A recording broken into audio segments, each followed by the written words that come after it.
बोले गंगा मैया की जय। बोले सत्य सनातन धर्म की जय। पतित पावनी कलिमल हारिणी मंगल कारिणी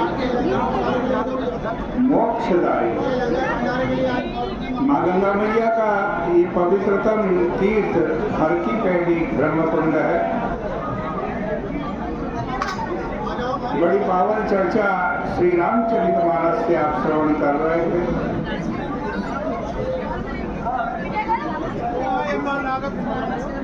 भगवान जिससे मिलते हैं वैसे ही हो जाते हैं। आप सुन रहे थे सुग्रीव से मिले तो भगवान ने सुग्रीव से कहा कि तुम मेरे मित्र हो, जैसे तुम हो वैसे मैं। तुम्हारा भी राज्य छिन गया है, मेरा राज्य भी छिन गया। मुझे भी राज्य से निकाल दिया, तुम्हें भी निकाल दिया। तुम्हारी पत्नी का भी अपहरण हो गया है, मेरी पत्नी का भी अपहरण हो गया। उधर निषाद राज से मिलते हैं भगवान, उससे भी यही कहते हैं जैसे तुम निषाद वैसे मैं, जो काम तुम्हारा वही मेरा। तुम भी पार उतारने का काम करते हो, मैं भी पार उतारने का काम करता हूँ।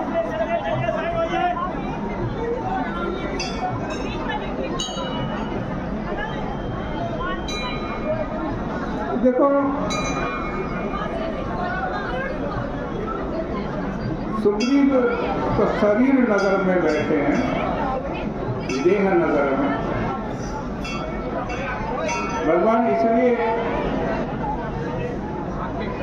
सुग्रीव की भी आकांक्षा पूरी करते हैं। सुग्रीव को उनका राज्य वापस दिलाते हैं, उनकी पत्नी वापस दिलाते हैं। परंतु निषाद राज तो भाव प्रधान है, भक्ति प्रधान है।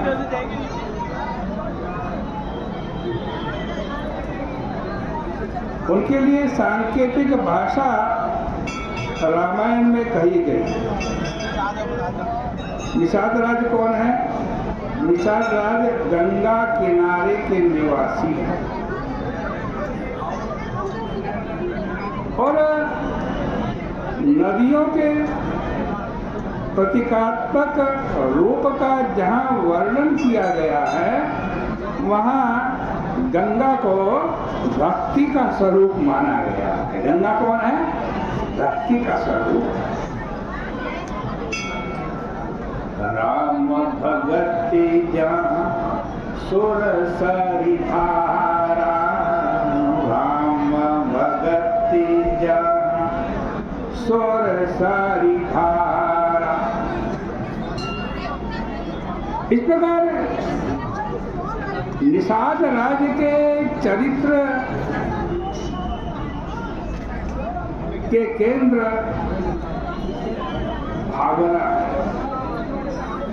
क्योंकि भक्ति के बिना, भावना के बिना भक्ति नहीं होती।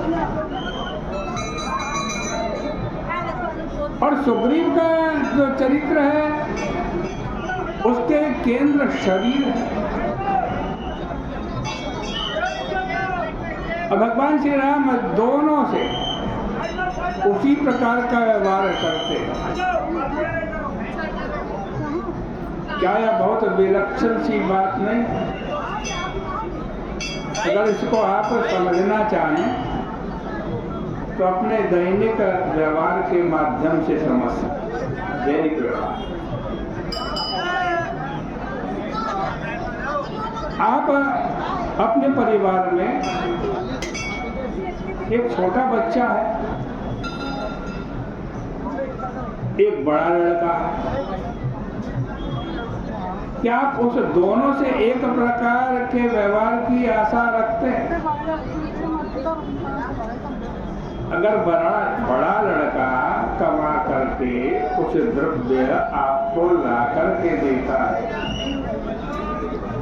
और छोटा लड़का आपसे कुछ पैसा मांग ले, तो क्या आप अपने छोटे लड़के को यह कहकर के फटकारेंगे कि तू तो बड़ा सकाम है, सर्वदा मांगता ही रहता है? वस्तुतः यह बात आपके मन में कभी नहीं आएगी। अपितु वास्तविकता तो यह है कि जिसने आपको भेंट लाकर के दी, द्रव्य लाकर के दिया, उसको भी आप स्वीकार करेंगे। उसे प्रोत्साहित करने के लिए उसके पुरुषार्थ की प्रशंसा तो करेंगे, पर साथ साथ जो मांग रहा है उसके वात्सल्य तथा अपनत्व के लिए उसकी भी प्रशंसा करेंगे। बल्कि गोस्वामी जी ने एक ऐसी बात कही, जब हम उसको सुनते हैं तो बड़ी उल्टी सी लगती है, लेकिन आप उसका बिल्कुल उल्टा अर्थ नहीं लीजिए, उल्टा मतलब नहीं लीजिए,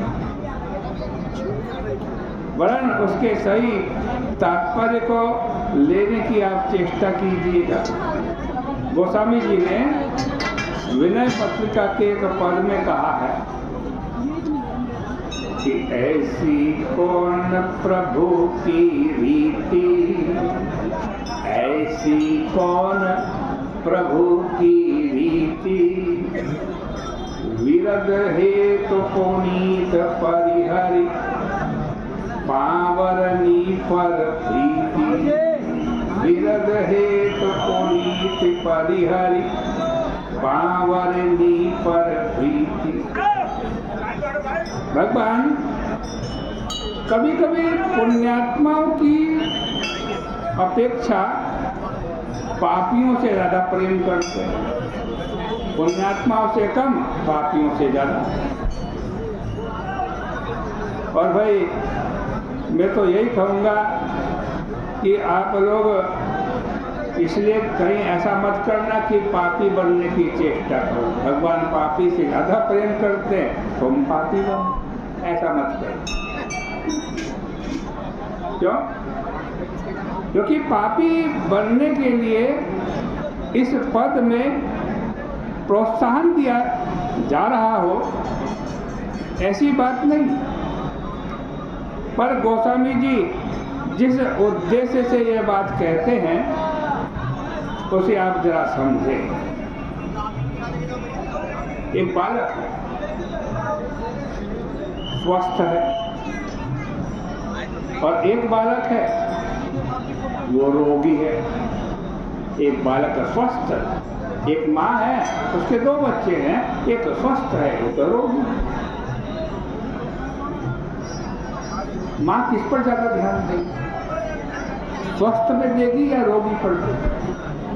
माँ का ध्यान रोगी पर ज्यादा रहेगा, स्वस्थ पे कम रहेगा।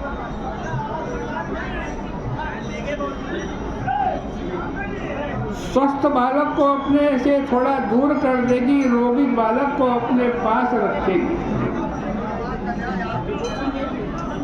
इससे यही स्पष्ट है कि उसके मन में उस समय रोगी के प्रति अधिक ममता है। लेकिन इसका अर्थ ये नहीं कि माँ यह चाहती कि बच्चे रोगी बने रहे, बल्कि वह तो यही चाहती है कि बालक स्वस्थ हो।